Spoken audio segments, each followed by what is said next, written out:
Austin, thanks for the time as always, as we are, about a week and a half away from the spring game taking place for Tennessee in between scrimmages. Scrimmage this past weekend, then another one coming up. What talk have you heard? What information have you gathered that's kind of stood out to you over the last few days with Tennessee coming out of that scrimmage this past weekend? Well, I think they're clearly trying to push some players, Josh. And, you look at, the offensive line spot. No Cooper Mays, not able to go in the last scrimmage, minor deal. He'll be back for the spring game. I don't think he'll even go tomorrow. But I think that's probably, beneficial for Glenn Ellerby and Josh Heupel and Joey Halsley as they try to figure out who is going to be behind Cooper at center. I mean, you've had this nice luxury with Jerome Carvin the last couple of years where if, Cooper has to go out, you just slide him in and, plug and play and keep rolling. Right now, they're trying to figure out who their, backup center is. Is that Bryson Lang? Is that Addison Nichols? Is it, walk-on Parker Ball? I mean, I think right now Tennessee's trying to kind of get a feel for that. They're trying to figure out who their left guard is. They're trying to figure out who their right tackle is up front. Then, they're also, trying to push some of those young players in the secondary. Those freshmen, Gabe Judy Lally continues to impress people, and talking to some people around the program. They're really feeling good at the linebacker spot just because there's so much more depth there. And then, trying to continue to push guys like Josh Josephs and James Pierce on the defensive front. There's a sense of urgency in that defensive line room. It kind of feels like watching Rodney Garner and his group. Man, it feels like it's fall camp. Like there's a sense of urgency to get these guys prepared to play this weekend. Can you kind of see that and sense that with watching Rodney Garner coach up his defensive line? Well, yeah, I mean, I think, Coach Gardner only knows one speed, and that's, the coach, with urgency. And, I think for him, it's kind of like, okay, I've seen Elijah Simmons, be really good through the first part of spring ball. He's shown me flashes before, but then lacked the consistency. All right, we got to keep pushing him. See if, see how much he can handle. See if, if the light bulbs finally come on from a consistency standpoint from a guy like Elijah Simmons. Then they're trying to bring along guys like Tyree West, Dominic Bailey, some of those younger, D linemen that, have some experience but not a ton. So, yeah, I mean, I think, because of the way Coach Gardner coaches, there's always going to feel like there's some urgency in that room. And there's some competition there, which, again, iron sharpens iron. Austin Price, VolQuest.com. I was just watching Christian Conyers walk by and had to do a double take, and just didn't look like he was a normal-looking freshman. Long arms, not built like a normal freshman. What would you say about what he's been able to prove at corner in his early career here at Tennessee? Well, I think Christian's still trying to figure it out a little bit. Learning how to practice at this level, Jason, learning what the coaches want, understanding the defenses, the nuances. I think those are things that, aren't going to be perfect, when you're just, in your first spring here, and technically you should be wrapping up your high school career. But athletically, long, as you said, very gifted, as, are Ricky Gibson, Jordan Matthews.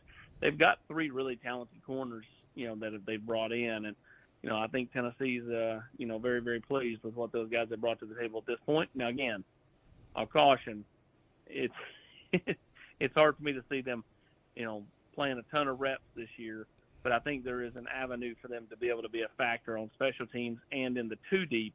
It's just a matter of who can consistently show that, they're not going to make mistakes. Because if you make mistakes in the secondary, Jason, as Coach Fulmer used to say, the other team's band's likely going to be playing, and nobody wants that.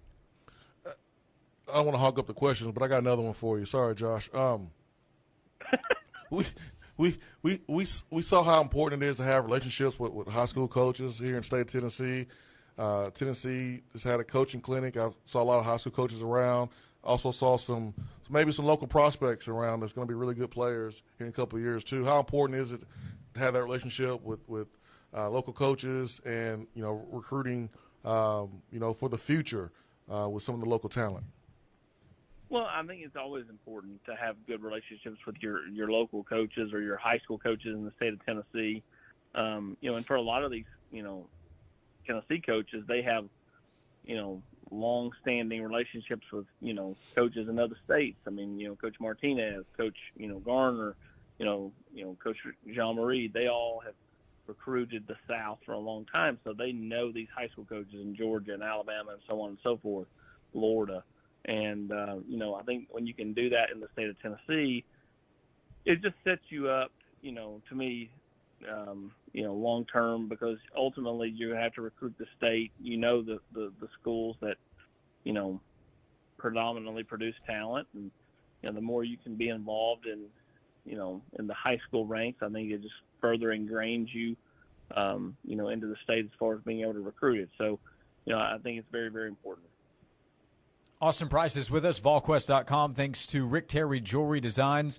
Austin, on the recruiting trail, what stood out from players who were able to visit recently, and what might be on tap next for prospects trying to get to Knoxville? Well, I bet Tennessee had a really productive weekend this past weekend. I mean, you had Williams in Nowarini, the defensive lineman, number one defensive lineman in the country. He'll be back for an official visit in June. Thought Tennessee did really well with Jaden Riddell, top tight end in the country by On Three. From the state of Missouri. Both those kids are honestly from the state of Missouri. But he is a really good-looking prospect, and, we'll be back for an official visit in June. Tennessee, I thought, really did a nice job, just kind of connecting with 25s as well. But, one guy that I think Tennessee's kind of got some momentum with is Gage Ginson, offensive lineman out of Colorado. Feels like, he liked his visit a good amount, and it's not surprising. There's some, when you want to feel like home and you're from Colorado and you're not going if you're not going to stay in Colorado, East Tennessee with the Smokies and the rolling hills and stuff can feel very similar. So I'm not surprised he had a good time and enjoyed the staff, and I think Tennessee likes him a good amount. Shavar Young, young 2026 from Webb, was on campus today, and he'll be the top player in the state here in a couple of years. And Tennessee has done an excellent job of getting him to campus over and over again and establishing themselves, early on for Shavar Young. But Tennessee, I thought, did a really nice job this past weekend with Braylon Russell, running back out of Arkansas, big back. I mean, he's 230 plus. I mean, kid's huge, and Tennessee, if you want a bigger back, that's kind of the direction you want to go. Austin, before you go, do you have a Masters pick for us this weekend? Man, I'm going to go with Rory McIlroy, and I know that seems kind of like, it's an easy pick, but Rory is the Masters away from the career Grand Slam. Pressure's on him to win the Masters, and he's also been carrying the weight of the PGA Tour, as he's kind of been that guy leading the pack as anti-live.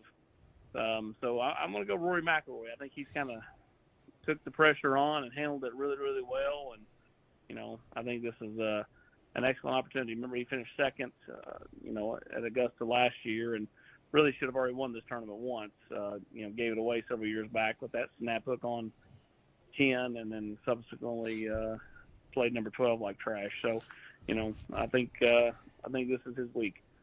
That's fitting that you pick Rory, because when I think of Rory, I think of your golf game, Austin Price.